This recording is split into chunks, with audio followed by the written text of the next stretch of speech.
Hi student, how are you? Welcome back. In the last lecture we discussed about the function of ecosystem and the process of decomposition, right? कि किस तरह से mineralisation की process पाई जाती है, किस तरह से जो ऑर्गेनिक मटेरियल हैं वो डीके होकर सॉइल में वापस से सर्कुलेट हो जाते हैं. नाउ नेक्स्ट हेडिंग डाल दीजिए, flow of energy.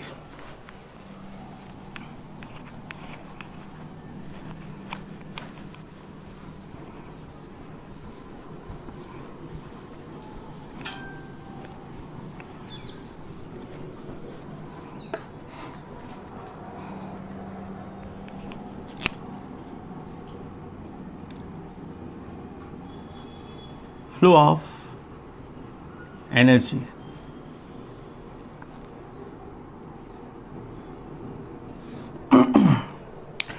Energy flow is the key function of ecosystem.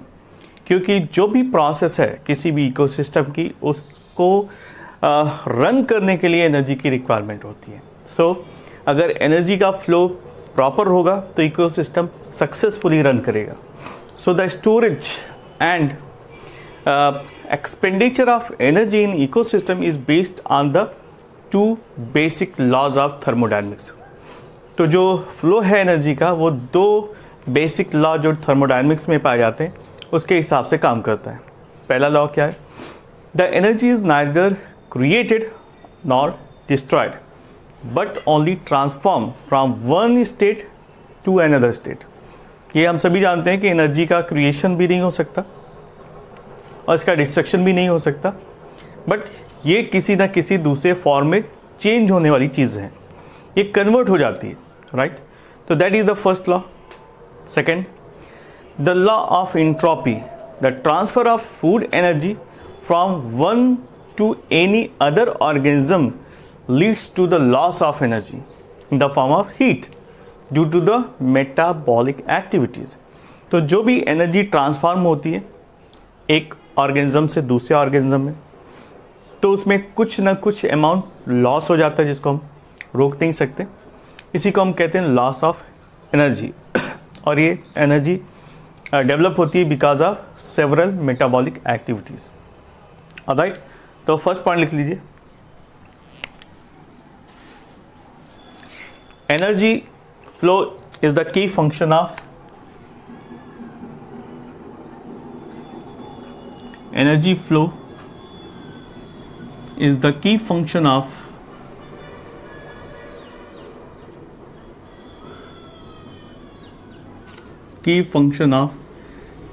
ecosystem,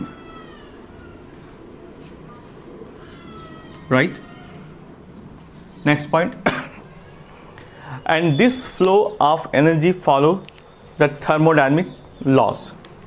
कौन कौन से लॉज फॉलो करती है लिख लेते हैं. It follows thermodynamic law. That means यहाँ पर दो लॉज हैं उनको फॉलो करती है. First,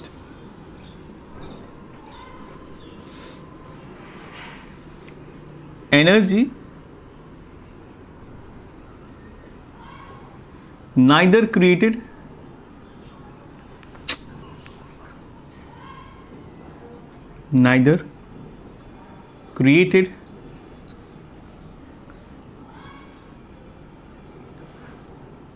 nor destroyed.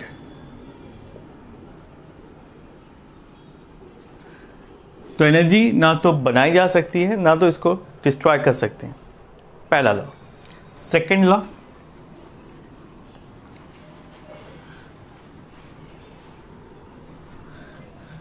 Energy either transforming from one form to another form.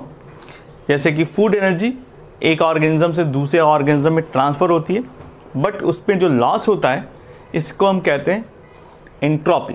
ठीक है, तो जो सेकेंड लॉ जिसे हम लॉ ऑफ एंट्रोपी कहते हैं उसमें हीट के फॉर्म में एनर्जी लॉस होती है जो मेटाबॉलिक एक्टिविटी की वजह से डेवलप होती है. Second, entropy, that means while transferring energy from one organism to another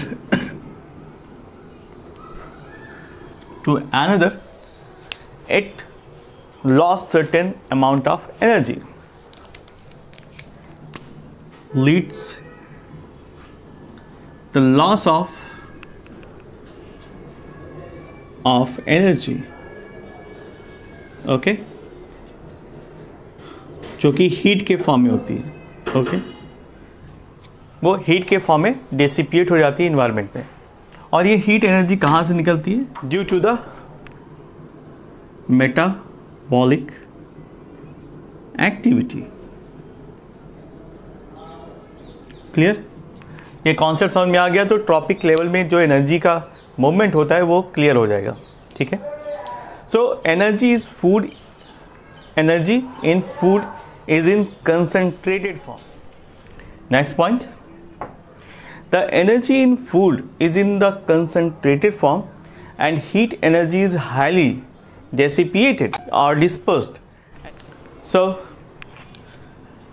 the energy which is found in food is in concentrated form and the heat energy is highly dispersed in the surroundings. So it must be understood that all the changes in the energy forms can be accounted for the energy flow in any system. That means जो food में energy पाई जाती है वो highly concentrated form में होती है और इससे हीट एनर्जी इन्वायरमेंट में डिसिपिएट होती रहती है। So that is the reason कि जो भी एनर्जी ट्रांसफ़र होती है वो काफ़ी हद तक हीट के फॉर्म में बाहर इन्वायरमेंट में रिलीज़ हो जाती है। Right, next point, it is useful to examine the relationship between incident radiation, जो एनर्जी आती है कहाँ से? सनलाइट के थ्रू आती है, and the energy captured by the producers, यानी जो एनर्जी इस्तेमाल होती है प्लांट्स के through for the synthesis of food material.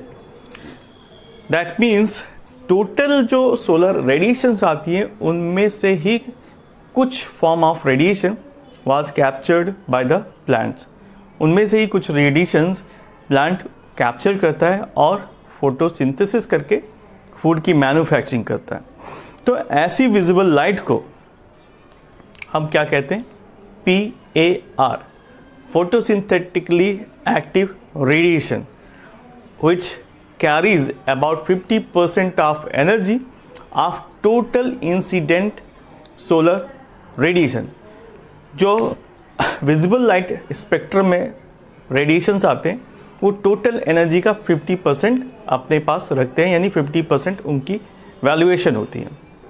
And this available energy receive by the plant to produce for absorption purposes. इसको हम एक फ्लो चार्ट से समझते हैं।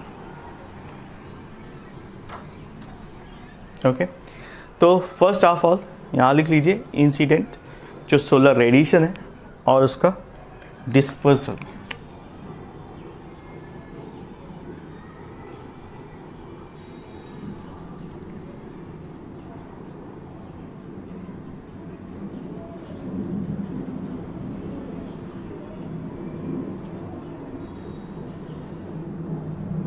ओके, यानी जो टोटल सनलाइट आती है इट इज़ अप्रॉक्सीमेटली, यहाँ पर इसको हम 100% कह सकते हैं,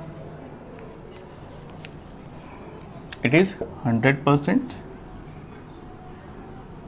okay, now it is divided into 2 part.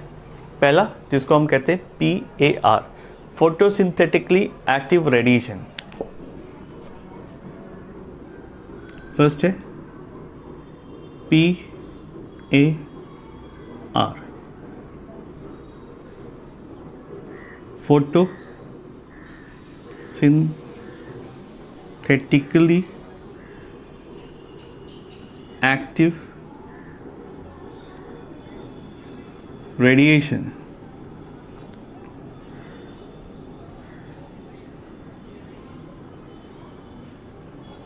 Okay और इसमें कितनी परसेंट एनर्जी पाई जाती है? Approximately 50% of total radiation. ठीक है। सेकेंड फॉर्म जिसको हम absorb by the gases in the form of water vapor reflected by the cloud scattered by the dust particle, ये कितनी होती? approximately 50%.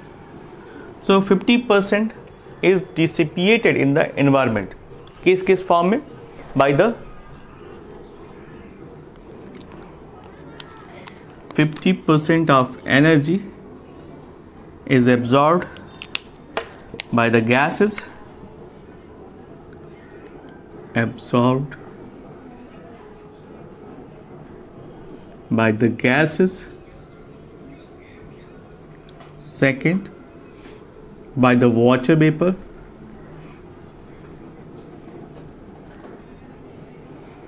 Vapors. Okay. By the water vapors. By the reflected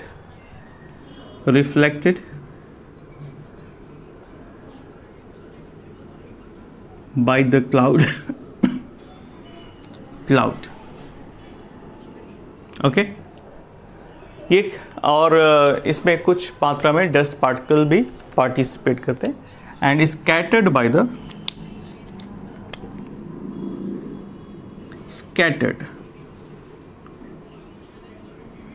the dust particle.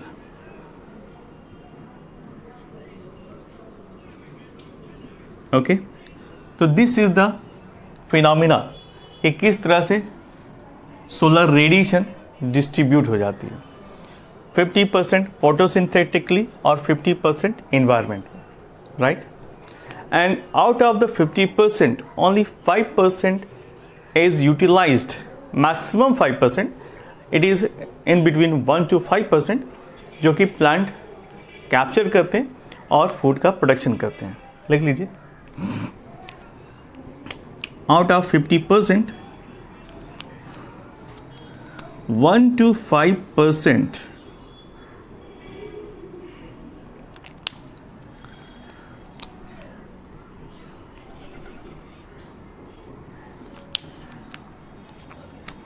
utilized by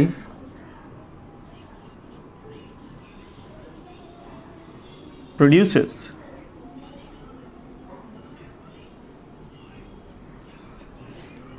in photosynthesis.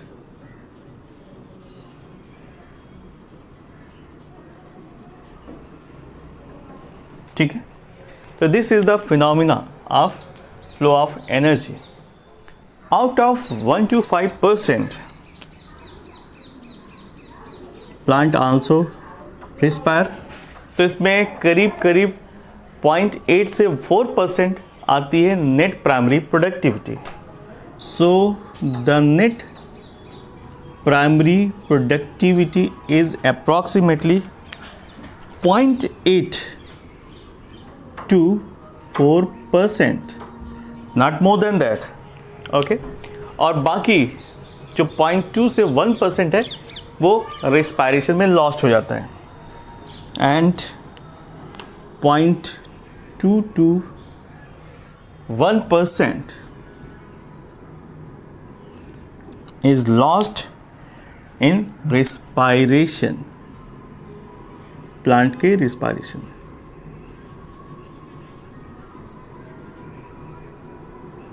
Lost in respiration.